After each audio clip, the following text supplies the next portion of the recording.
It's 5 a.m. at Eglin Air Force Base in Florida, and natural resource specialist with Virginia Tech Steve Goodman is up before the sun. Nighthawks coming out.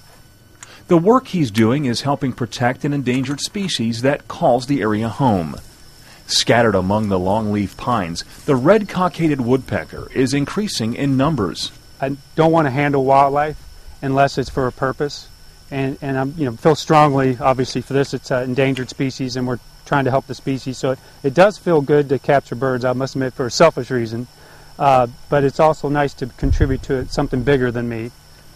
Roughly 20 years ago, the woodpecker was listed as endangered by the U.S. Fish and Wildlife Service. Logging and the turpentine industry all but wiped out the trees the woodpeckers prefer. After about 100 years, the heart of the longleaf pine tree softens, allowing the woodpecker easier access to a cavity for its nest. Something that takes the woodpecker several years, but workers like Steve Goodman can create in a couple hours. It's kind of build it and they will come. It certainly applies.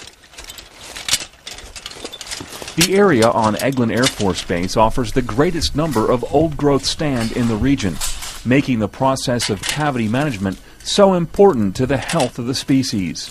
So what we'll do is we'll ban them all, try to ban all the birds, and then we can come back later and determine the group composition, and then determine what's the best candidate bird to translocate. And those typically are hatchier birds.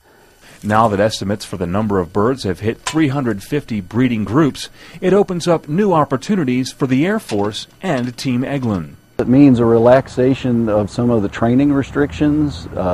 It means quicker turnaround times during consultations, so time savings, cost savings in paperwork and compliance with the Endangered Species Act. It's something that supervisory biologist Bruce Hagedorn can be proud of. It's one of the unique species, and I've really enjoyed working with it for 20 years. It's just been just an honor working on a species and being able to manage an endangered species to benefit the military, and that's personally satisfying. Eglin has a further goal to reach 450 breeding groups in the coming years, and it's workers like Steve Goodman who are part of that future. Tech Sergeant Steve German, Eglin Air Force Base, Florida.